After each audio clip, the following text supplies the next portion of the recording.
So you are the guinea pigs because you're the first one that we've given this to. And this is what I would call our current draft. So we just have to get it going in the right direction. How do I move it? Why don't you try? Let's see if we can get it a little backwards here. Should now. What'd you do? I have no idea. This is a rendering of the drawing of the front of the building.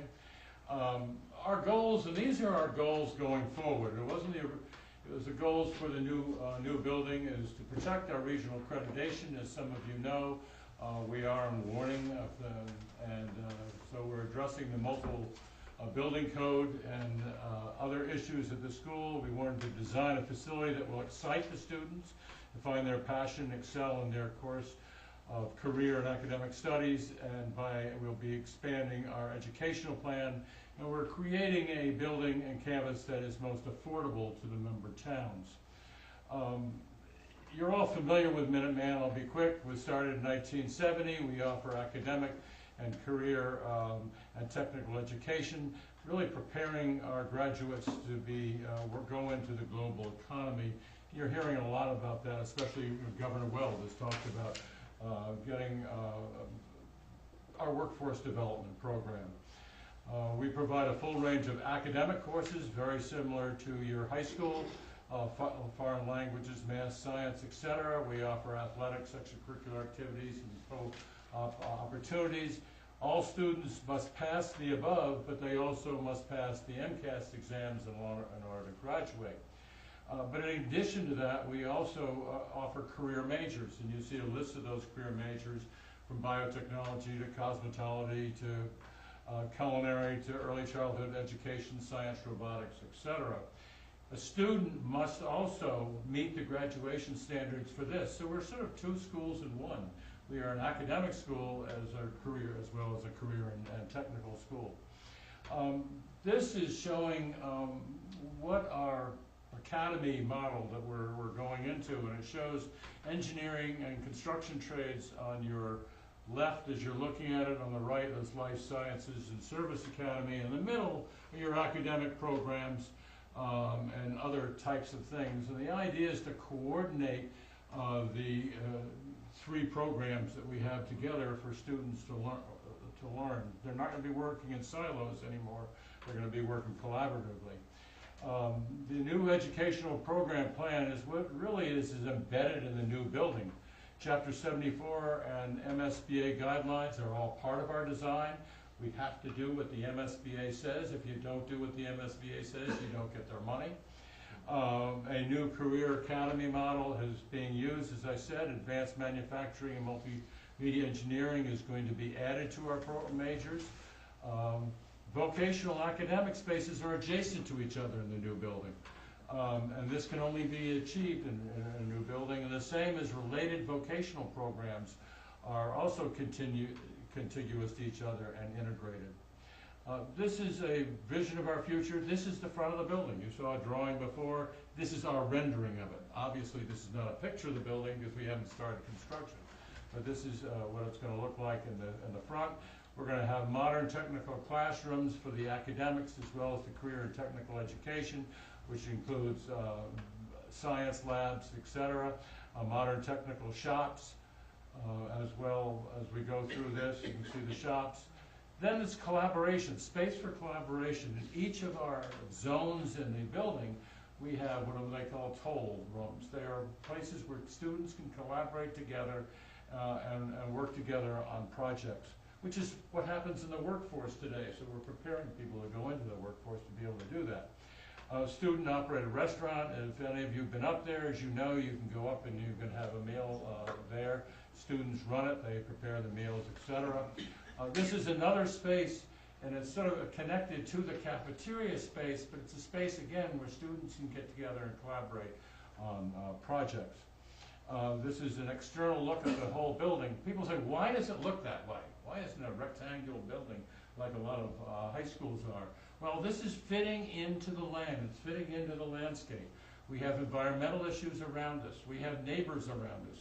So we wanted to fit it in but we also have to have big bays. You have to have big bays for automotive, for some of the other areas in there. And that's why the configuration is the way it does. We wanted to bring light in the building. We think in an educational facility there should be a lot of light. So that's there. This is the look at the campus. If you look at the right-hand side of the campus, that blank field, that's where the current building is. And on the left is where the athletic fields currently are, is mainly the football stadium field. The right is in Lexington, and the left is in Lincoln. And dividing it in between, going through the two parking lots, is a stream. And so that sort of divides the area. We have in our plan as an add alternate, because we have a not to exceed 144.9 million athletic fields, and I'll be talking a little bit about how we can hopefully get to that area. Since FY11, the school has invested a little over $7 million in upgrading. People say, well, you're telling us the building, or we hear the building is not in good condition. Well, it is safe. And it's been made safe because we've invested money in the building to keep it operational. Despite that, the New England Association of Colleges has put us on warning status solely due to the building conditions. That is not unusual, as you know, for school buildings. In my own town, Dover, Sherburne, we were put on warning for that same reason until we did our building project. The Mass School Building Authority has required us to do a feasibility study, and you've all been through that place where we looking at the building to doing renovations with a new building. We looked at, I don't know, 7 or 8 different models and priced them out. In the end, the district and the MSBA agreed that a new building was the most cost-effective way of accomplishing our goal. Some say, well, what if we vote down the project? We don't have a project. We feel there is not such a thing as a do-nothing option, because critical repairs to our existing building have to be done to ensure the safety of our students, to provide them the best education, maintain our accreditation. If we do nothing, we're going to lose $44.1 million. Our partner, MSBA, that's what they are offering us. Our school accreditation will be lost if we don't upgrade the building. Obviously, uncertainty with a building we don't know what we're doing with is going to hurt our enrollment. And we formed a committee within our building committee to study what is going to be the cost of just repairing the building. This isn't accommodating it for education programs, just for repair. It's a $100 million price tag. And we would be doing that without state funding. MSBA told us this is not going to be a repair project. They have no interest in that. This is going to be a new building. The really scary part is as you know, when you start upgrading a building, you meet a tipping point. If your expenses to take care of a building exceed 25% of the assessed value, you then have to bring the entire building up to code and be building fire safety codes, handicap access, etc. And you're going to have to do that within a short period of time. So we're looking at a chart here between new construction and renovation. Just going through quickly, the MSBA is going to give us a net reimbursement of 30.46%. That's on the total cost of the project. They're actually giving us 44.75% reimbursement based on the acceptable cost. It comes down to 36.46. If we did a renovation, we all are going to pay 100% of it. Construction will be 2.5 years. We feel renovation will be a 10-year project while the students are in the school. And we have a not to exceed number. It's 144.9. We're not going to come back to you again and say we need more money. It has to be within that 144.9. There are unknown costs and uncertain timetables for renovation. We're going to have a building that's right sized for the academic program and for the enrollment of 628 students. Our current building was built for over 1,000 students. It'd be very hard to adapt that down. Our operating costs will be controlled in a brand new efficient building. There'll be an opportunity to attract other members. We have been told that with a new regional agreement, which, as you know, we all passed, and we have a new building, there may be communities that will be interested in talking to us. They're not gonna talk to us until we get a yes on the building. I think the rest is pretty self-explanatory. As I said, the total cost is not to exceed 144.9. I went through the reimbursement rates. The annual tax impact from median homeowner in the district is $17.50 over a 30-year period to $116.93. Major cost assumptions, we looked at a project debt of over 30 years. We'll do 3 bond issues, coupon yields, you can see that. We're looking at the enrollment projection that we're using for our project assumptions right now are 450, this is for 2020, 458 students, non-resident students, out-of-district students, 170. The Commissioner of Education has said we can charge for an MS, if your school is in an MSBA project, we can now charge a capital fee for out-of-district students. That's new. That fee we're calculating is roughly $8,400. Kevin can explain it in more detail, but Ford's explanation is they look at the average cost for the entire district of what capital would be, and it comes up to $8,400. This is the cost impact for you. This is over a 30-year period. This is annual impact. So in Bolton, for example, $118.4 thousand. A medium per medium home would be $59.66. Lancaster is awesome. You send an awful lot of students, and that means I think we're meeting your need. And then you have Stowe. These numbers will all be available to you in other forms. Minuteman has a higher cost. Career and technical education schools cost more.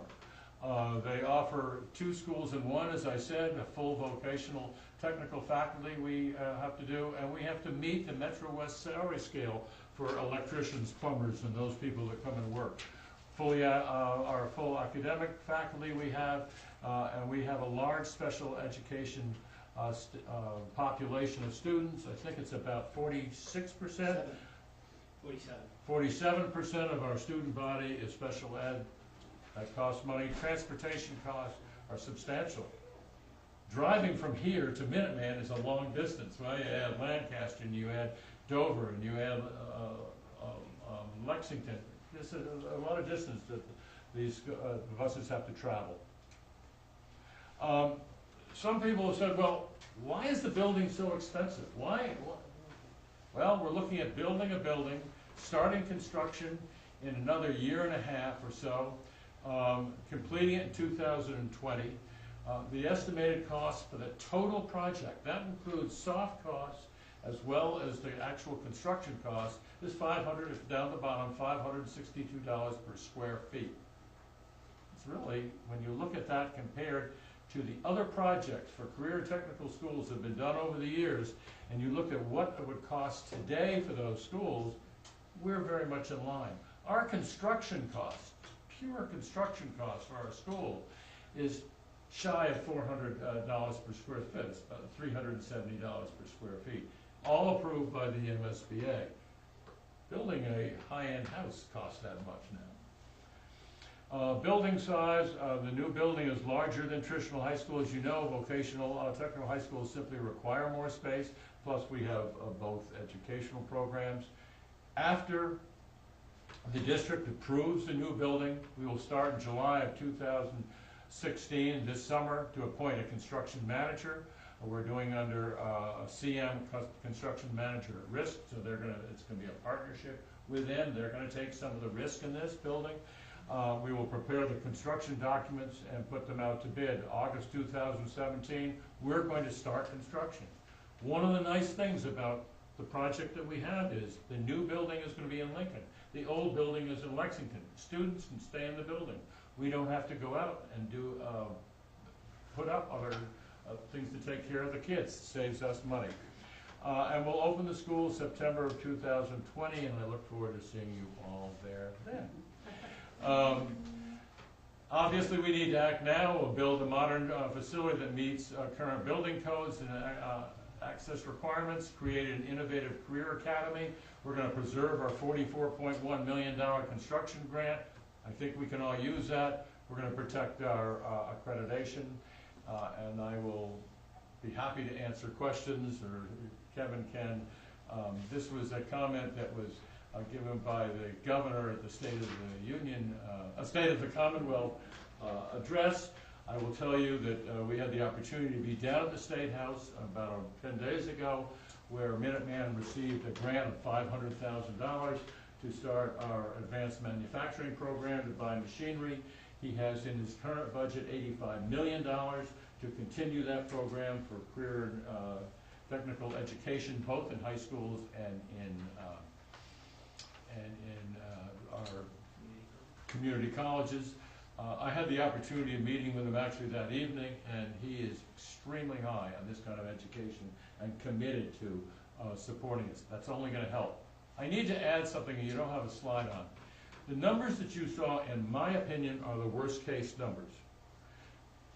We need to spend, we collectively need to spend the next 24 months plus trying to find ways to get additional income to reduce our costs.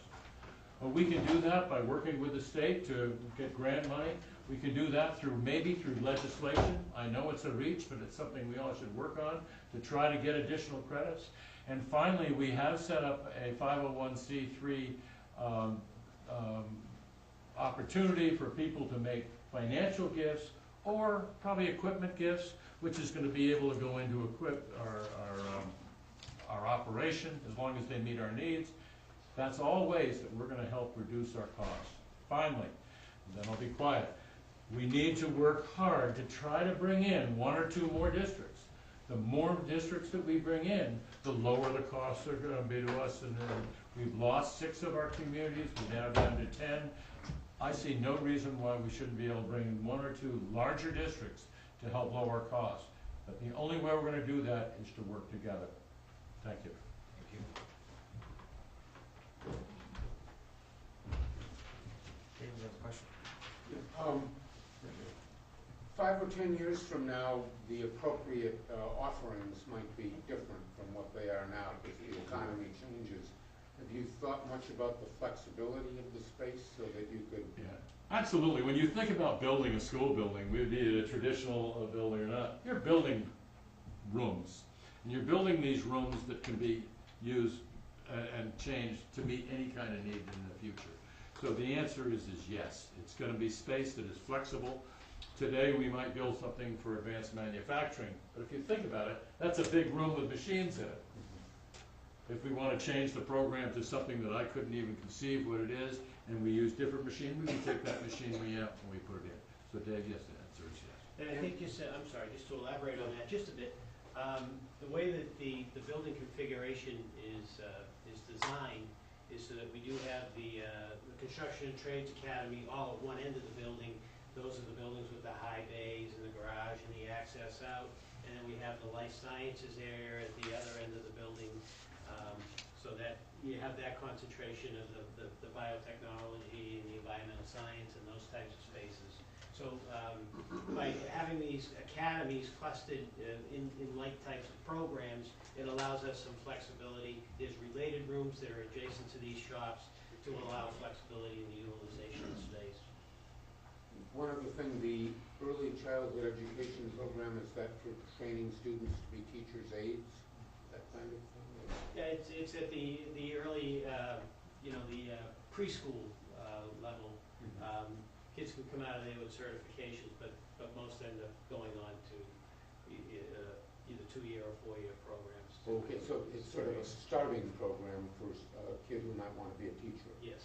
Of young children. 64% of our kids go on to educational opportunities right out of the school. So, any other questions, comments? Yes, sir. Yeah, I don't recall, Don would probably remember the name of the person I was indirectly corresponding with, but... That would be Kevin Mahoney. Okay, Frank Lauer. So in some of that documentation, you said there would be a $7 million prepayment of the $100 million debt. Would that be passed on immediately to all the member towns? Yes, the mechanics of that, you may have noticed on one of the slides, we talked about 3 bonds that would be issued. In this market right now, when issuing bonds, the underwriters provide a premium, which represents the difference between the coupon rate that we're paying in the secondary market. That's a premium in terms of cash at the time of the closing of the bond. And under the law, we're able to apply that premium against the project costs. Okay. So what the plan is, having that $7 million go to reduce the project cost. So we're not actually financing $100 million, it's around 93. I also want to mention Alice DeLuca, who's in the back of the room, is also on the building committee and very valuable to us.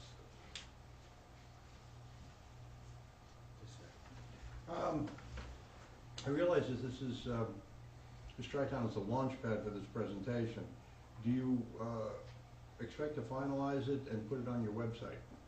The answer is yes. We're going to show it to our school committee on Tuesday. I would assume, or hopefully, that by the end of the week or the following week, we'll have a final draft that we would go out. I actually see no reason why that couldn't be on our website right now, however. You can always change it. Well, it would be something that I would like to share with my fellow selectmen as a link, but only when you're ready. And you might want to just send out an email to the local municipalities and let them know that this is up and we can expect to see them at town meeting. Right, and I would invite you to share it with them now. We can give it to you now, and you can share it with your selectmen or finance committee or whoever else. Whenever you're ready. Because it's not going to change materially. Whenever you're ready. I just don't want to rush it. I think we're ready. Well, then just send us a link. Done. Just a couple of questions. The slide that said the really scary possibility about having to bring the existing building up to code, how code deficient is the building now? I think the issue there is that when we took a look at what the cost to repair the building, when you look at those costs in the logical order of how you would go about repairing it, would be the roof, the exterior envelope, and then you start doing some of your interior work. However, the so-called tipping point is once you spend a certain percentage of the assessed value of the building, that then triggers these codes to kick in, electrical, ADA, fire. No, we're familiar Yeah, with yeah. that tipping point, and it's a problem in all kinds of municipal building projects. Yep. What I'm trying to get is, with that slide, people are going to ask how deficient is the existing building that the current students are going to occupy until 2020. It's not intended to relate that message, and perhaps we'll review it. The point is, it's going to accelerate the need to invest to invest in renovations and repairs. In other words, Minuteman will be coming before town meetings in consecutive years, looking for appropriations to meet the need. And that $100 million or so is going to be over a 5 to 7 year period in multiple pieces. So I think it's intended to show that it's not something we can expand over 10 or 12 years, but rather it might be 5 or 7 years. I'm just saying something that occurred to me when I saw that slide. I think you can also say, I think I'm very safe in saying, the entire building is not sprinklered. There's going to need to be sprinkled. If you recall, not too many years ago, the fire commissioner from Lexington came into the building and said, your trades hall is not in conformity with the building codes. We had to tear down the trades hall over the summer. We spent $500,000, I think that was the number, to completely redo our trades hall. That kind of thing. If ADA, and I sort of don't like to say this, but ADA, if somebody came in and they were unable to come in through the front door of the building, and they had no other access, that could be a problem. But I think if I'm hearing you right, Selectman Burke, the concern is we're communicating an appearance of a building that's non-compliant that may raise questions about building safety. And the question is, the building is safe. It's just not compliant with the existing codes.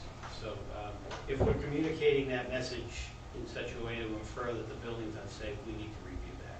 Well, I'm just saying that some people might, with malevolent intent, might try and put that spin on it. Just a thought. Thank you. I do have some dollars and cents questions to drill down, but I don't know if it's the Board of Selectmen's intention to have Assistant Superintendent Mahoney do a presentation on the assessments and the modeling, or is that for another time? I don't want to. I'm not sure that was necessarily the intent of tonight's That's fine. discussion. Assistant Superintendent Mahoney presented the assessment modeling that he did, and I, do have some questions, but I don't want to take up the town's time with those rather granular questions. And Assistant Superintendent Mahoney made offered to respond by email or telephone to any of the Selectmen Board questions on the assessment and the modeling.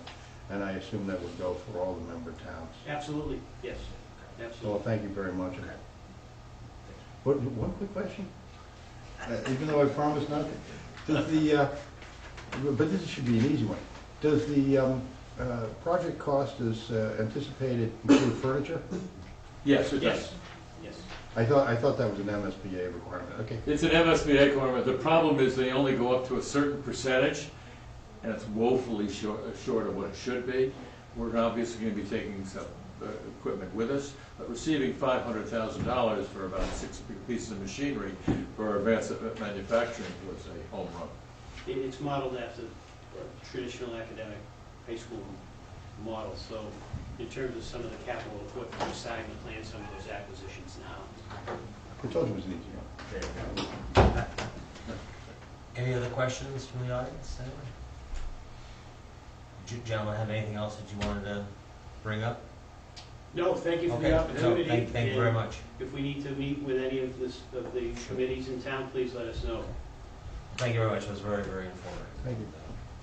All right, then we will, hearing no further questions, we'll move on. The next item on our agenda is an update on the FY17 Neshoba Regional School District budget.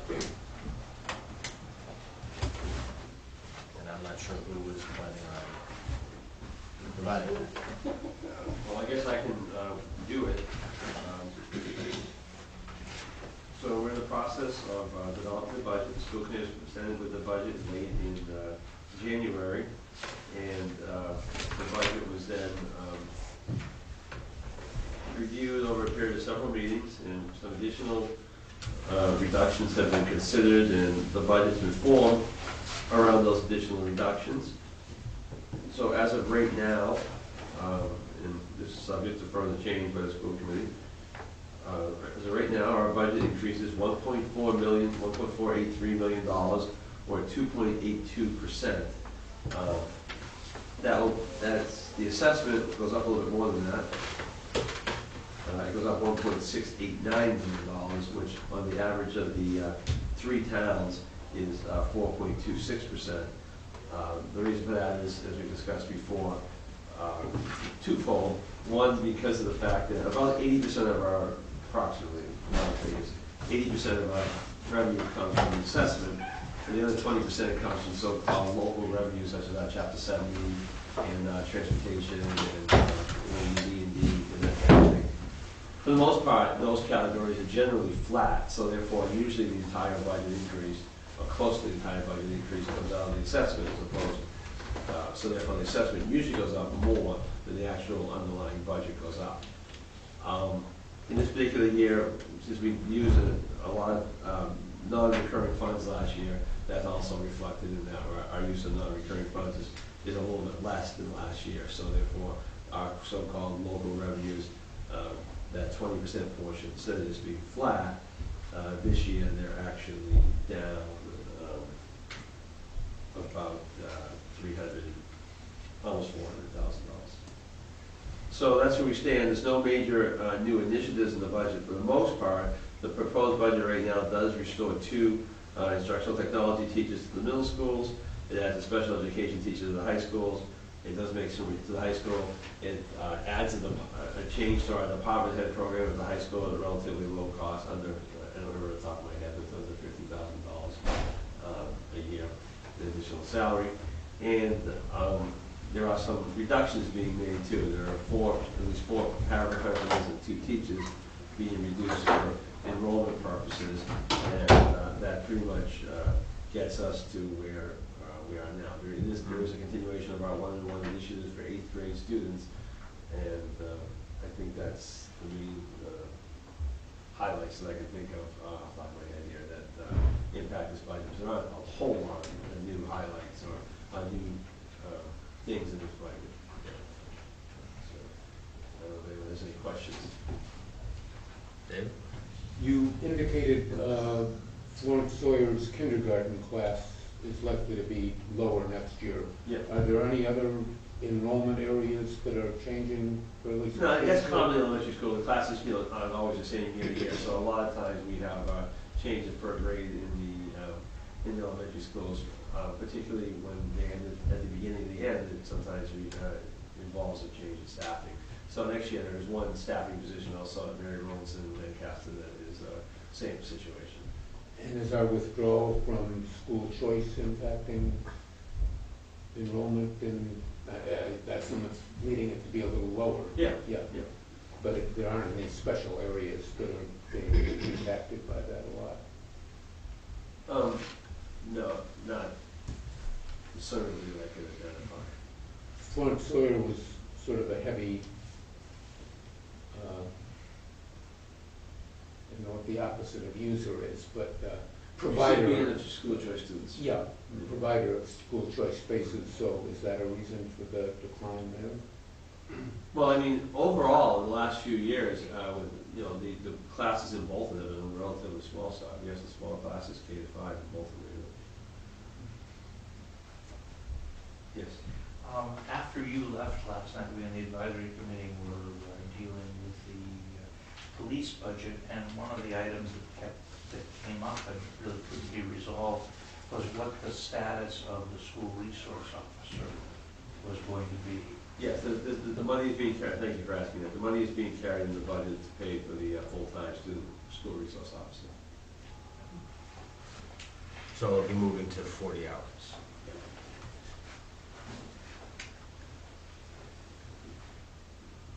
Other questions?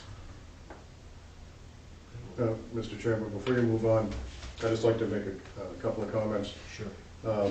As you know, I attended last week's school committee meeting where the budget was reviewed, and I think it's important to recognize the hard work that the school committee has done. Sitting through that meeting, you could see how much work had already been done in scrutinizing the budget, and I think it's I think they've put a lot of time and hard work into it, and while the assessment may not be where we were hoping for, I think they have really put a good faith effort into it, as has the administration. But they did discuss one practice that I found particularly troubling that I just wanted to note, because I think the assessments would be much higher if the practice hadn't been changed. Specifically, how the school department accounts for replacing retirees. And as I think probably most people in this room know, you have a grid that people operate on, and with whatever level of education you have, that's where you fall on the grid. And retirees obviously are at the highest possible point they can be on the grid. But you're not replacing all those retirees with people of like experience, like years of service. And the practice, at least last year, I can't speak to how far back it was that when someone would leave, rather than placing them at, say, a master's +5 or something like that, which would be a reasonable point on the scale, the budgeting was to replace them at the top, at the max, which is obviously completely unrealistic. You're not going to hire people in at that level. You might get 1 or 2, but you're certainly not going to get en masse people coming in at that level. So certainly a much higher number than what should have been budgeted for last year. And I think that as a business practice, I would call that questionable. Personally, I would be troubled ethically by something like that. At a time when the towns are scrambling to try to find $100 items that we can reduce, and we are literally scrutinizing everything, to find out that something like that has happened, at least in the recent past, and I'm not gonna claim I know how far back it goes. I think when we talked when the towns expressed skepticism and distrust last year about how the budget was being crafted and what was really in it and the process for it, I think that type of approach not only feeds that type of skepticism and distrust, I think it validates it. When we can harken back to a couple of years ago, when there was a $120,000 overrun on a concession stand as part of the school project, and the $120,000 was covered with apparently no problem, it makes you wonder about things like that. It was clear to me that the remaining members from last year's school committee who are on this year's school committee had no idea that that type of budgeting had ever taken place. And it troubled me. And I think Dr. Bates and this year's, the membership of this year's school committee should be congratulated for recognizing that that type of practice, accounting-wise or any other, however you want to look at it, is not reasonable or justifiable. So I wanted to say to the school committee members who are here tonight that I congratulate them for changing that practice. No, I think that's, you bring up a good point. It's very good that they learned about this and are making the adjustments and changes. Well, can I comment on that?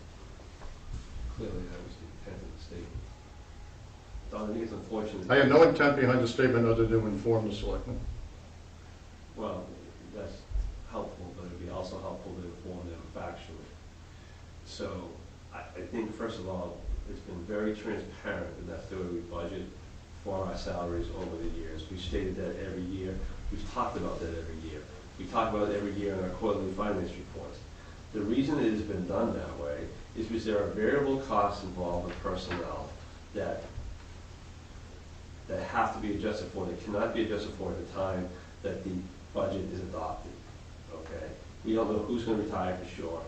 We don't know what changes are going to happen. We don't know who's going to leave and things like that. So we pick a snapshot in time, generally around January 1st, and the way we've approached it is we have then budgeted those salaries as if those people are going to be in place going forward. There's several things we don't budget for. We don't budget for long-term leaves. We don't budget for lane changes because we can't budget for lane changes because the lane change deadline isn't until well into the budget process. So those are the types of things that are paid for from that so-called extra budgeting that you're talking about. Generally, and again, we acknowledge it every year, it's been a way of managing our operations. Generally, that has produced approximately 0.5 to 0.75% surplus in our salary account at the end of the year. When you're spending $30-some-odd million in salaries, and you have last-minute needs, such as if the kindergarten at Bolton grows by 10 or 15 kids over the summer, and we wanted to short people, we would add the position back in. We don't budget for any of those things. So that's why we budgeted our full salaries. And as I stated, we have a historical trend at that level to do that. There was certainly nothing unethical about it. I think that's a very unfortunate set of words, because it wasn't like it was being done without telling you, but it was discussed as a strategy. Most of the time, it worked. In FY 15, even with that strategy in place, our salary surplus at the end of the year, we get a large run on maternity leaves and things like that, was $15,000. That's all. Generally, as I say, it's been somewhere in the 0.5 to 0.75%, $200,000 to $300,000 of our salaries. But last particular year, it was $15,000. Had we not had that strategy in place, we would have not had enough money to pay our bills for that particular year without a transfer from E&D or something like that. We can, in fact, do what was done last week, and we can try to spend some of that money up front, as we did last week. That is a budget philosophy and a budget approach you can take. But everyone should be aware, with this particular budget, which I think is reasonably framed, I think there's some aspects of it I don't think are the way I would go about it, but it's a reasonably framed budget, okay? But it's tight. If things break the wrong way in this budget, There's gonna be some challenges that we haven't seen in the 10 or 11 years I've been here. And we'll have to see what happens. There's nothing wrong with that, okay? There's nothing wrong with that. But everybody should be aware of it. We're spending almost all of our E&D, relatively speaking. We're spending a large percentage of our E&D this year than we did last year. We're taking those retirement savings, as you said, ahead of time.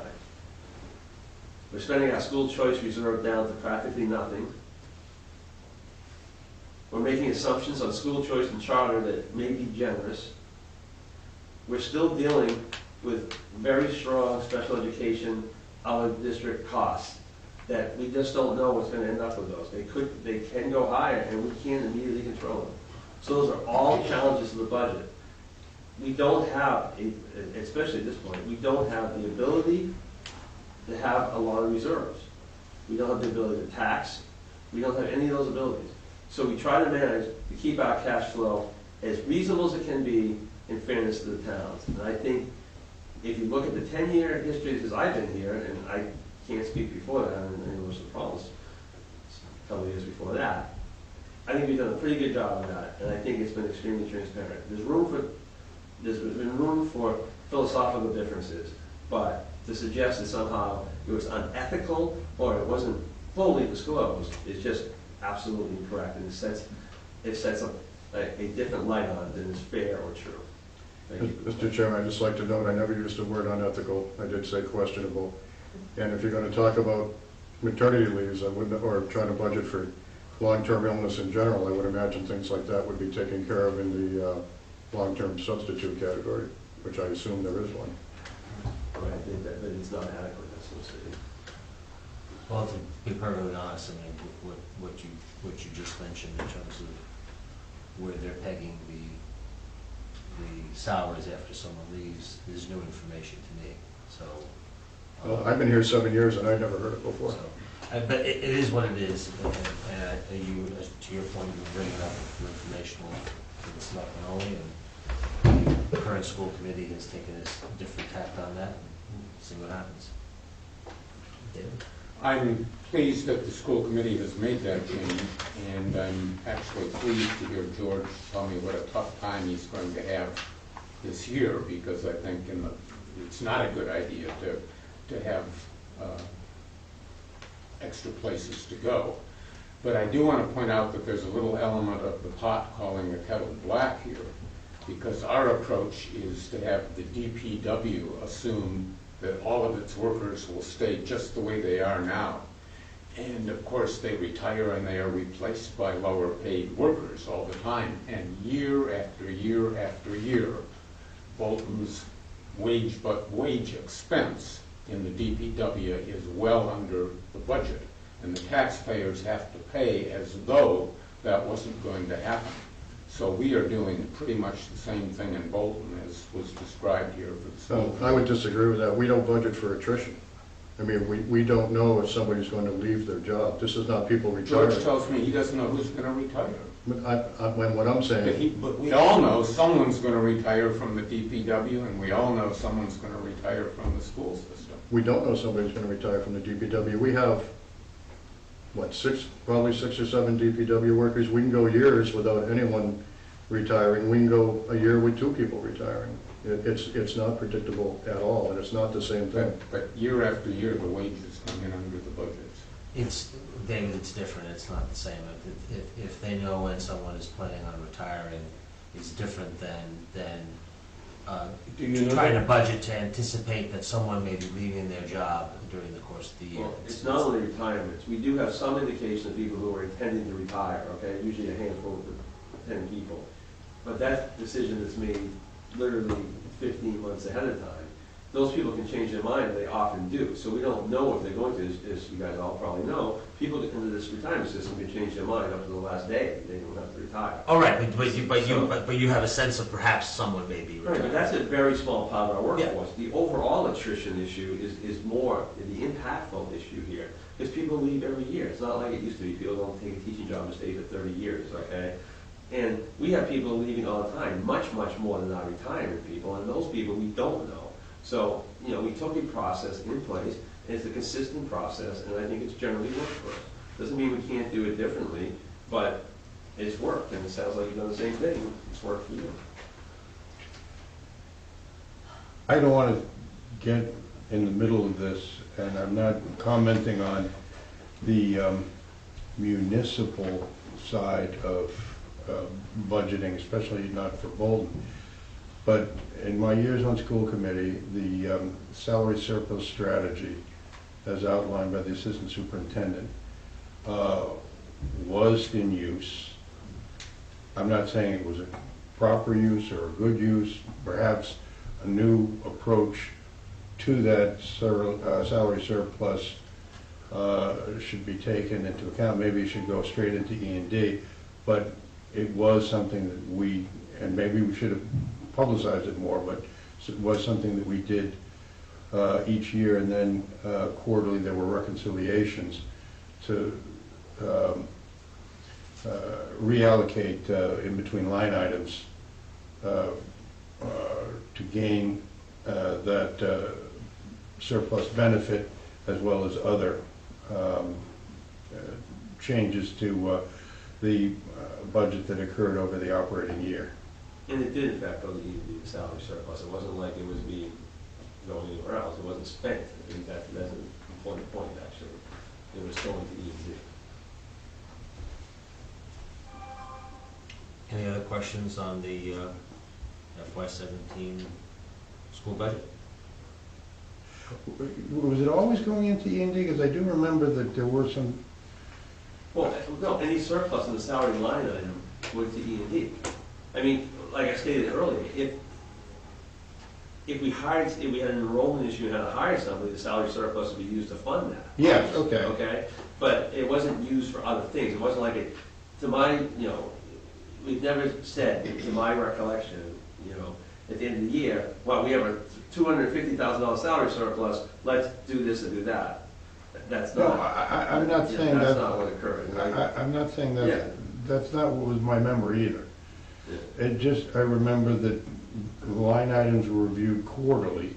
Right. Yeah, you're right, yeah. Okay. Yeah. And we made transfers once or twice a year to balance off the salary accounts. Yeah, Right.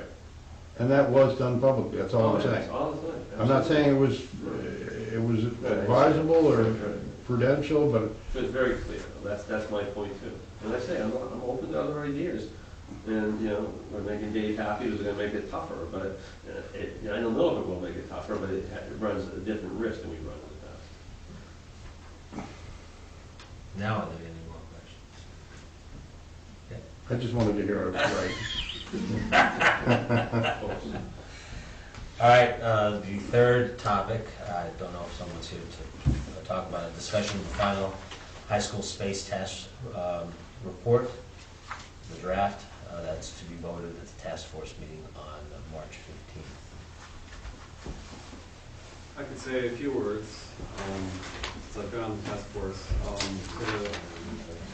The group has been working diligently on having a document that can be referred to by all the towns and its leadership about describing where it finds that the school is not meeting the current needs, and also describing some of the areas that may or not needful but perhaps desirable, so that whatever follow-on committee or task force can take that assessment and make an estimate of what actually might be desirable to construct. So the brief is that with the current population and the current curriculum, that somewhere in the vicinity of 10 classrooms are desirable to right now to properly accommodate everybody. Part of that is because there's a study hall that is not meeting in a classroom or a hall type space, but rather it's out in a passageway outside of your auditorium. So it's desirable to get these young people into more suitable spaces. And that turns out to be a population that is somewhere in the vicinity of 100 people. Some good fraction of that migrates to the library, which causes other kinds of disruption for the usage of that space, which is a multi-use space. There's at least one science classroom that's desirable to cause to exist. Right now, all the science classrooms are substantially fully scheduled. I think there may be, I recall last year, I'm not sure if this year, there actually was one empty classroom space in the course of the schedule, but you couldn't actually get the people to show up because they're obliged other places in their schedule. And so having one more classroom would give 7 periods of flexibility to make classes happen, running out of space for showing up for that. So that document's about a 40-page document, and our committee is basically down to fixing typos and agreeing to the last couple of sentences, and that will happen next week.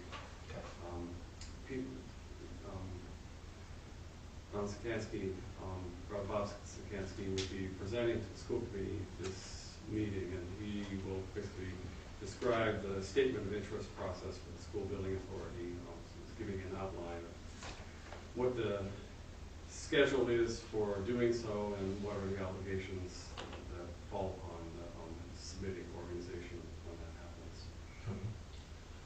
Are any of the findings that will be in the report, are they potentially impacting accreditation in any way? The most recent New England Schools and Colleges report did not specifically describe the facility as in some way being in danger of impairing the accreditation of the high school. I think there is, I think they expressed concern in some areas, but not in such a fashion that there was a, you need to do X or Y or your accreditation will be lost. But it's clear if you have more population for particular programs, and that's a troublesome thing, and I think that was described. Right, because I can remember some previous meeting some time ago that, you know, there was trouble of all the students who wanted to take certain classes couldn't take them because of the space. So you have a physical plant potential issue, Right. you know, where it may not be up to code or, you know, whatever, but then you have the kids can't get all of the classes they want or get the education they want, which is because of the physical plant, which may in turn be, you know, eventually an accreditation issue. So, you know, Right. so you have two sides of that coin. Part of that aspect of the 10 classrooms is that if you have a school which is running in the vicinity of 95% capacity, you run out of elbow room to do anything. And it's the same issue that I described with the science classroom. You just have trouble scheduling class where you can get the kids to show up because they're already obliged in some other location because the schedule is so full. So part of that desire is to run the capacity of the classrooms down to somewhere in the mid-80s or lower, which is more or less the standard that the MSBA describes when we build a new school. You want to see things used at that level, and it makes it really possible to experiment and change your curriculum as opposed to pulling out your hair to get your current curriculum. Right. When is Bob going to make that presentation? It'll be, Bob Sikansky will be presenting this Thursday, so 2 days from now. Tomorrow, actually.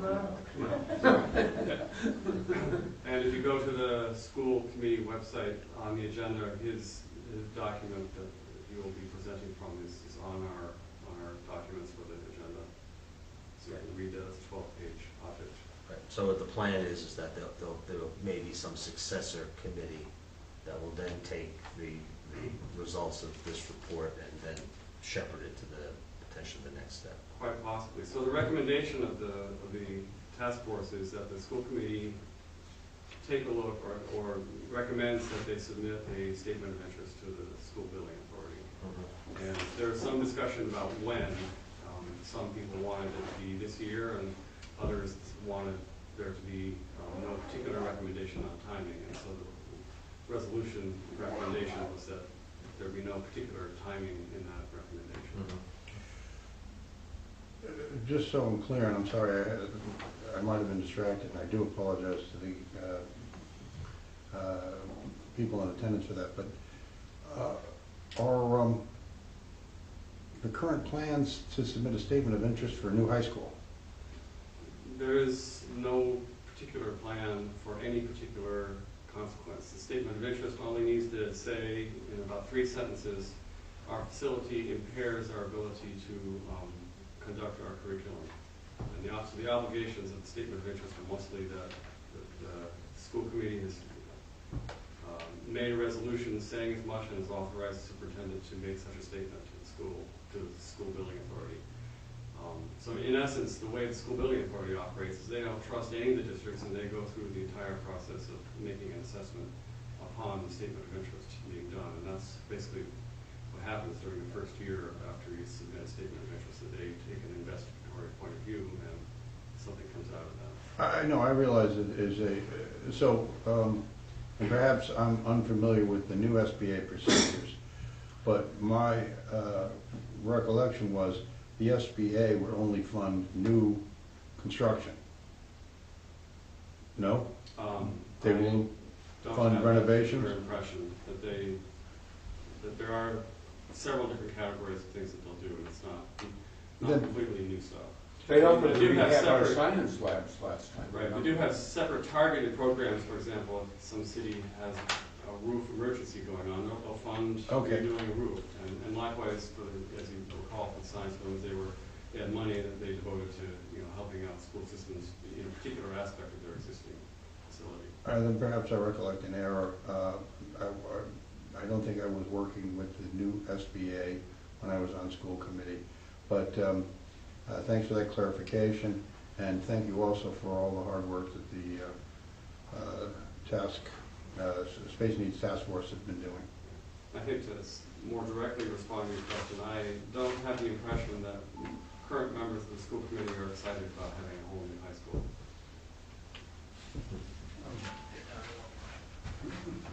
Excuse me. I know. Please don't speak on our behalf. Craig? Yeah, you said there's a need for 10 more rooms. Is that including the removal of the 2 temporary rooms that are there? So those 2 classrooms would be counted as a possibility of the 10. Yeah. And I assume when you get 10 more classrooms, you need 10 more teachers? In all probability, you need to staff. Yeah. Any other questions? All right, the last item is to discuss when we might want to have a next tri-town meeting. I think it probably makes sense, since the school budget will be voted in tomorrow, that process will come to an end. That probably it might make sense to have the next meeting in June after the various town meetings to sort of wrap up as the end of the school year. We have one last meeting before the summer comes, and then we can reconvene, in the fall after Labor Day, or some other time to be determined whether after Labor Day makes sense, or whether we do it in October or November. Because I don't think last year we had one in September. I think we had it maybe October. I think it was October. And I believe it's Stowe's turn to host, yes. Yes, Stowe's turn to host. So perhaps we can set a date in June. I don't have my calendar handy.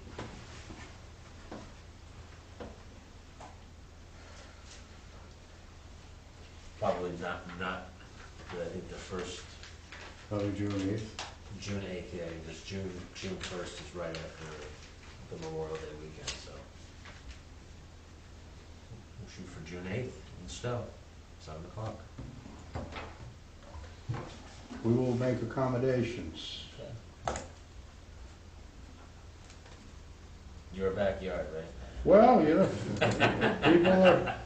people are interested and willing and are going to bring their own beer, yes. Any other business anyone wants to bring forth? Otherwise, I'll entertain a motion to adjourn. Move to Second. All in favor? unanimous consent. Aye. Thank you. Thank you very much. Thank you.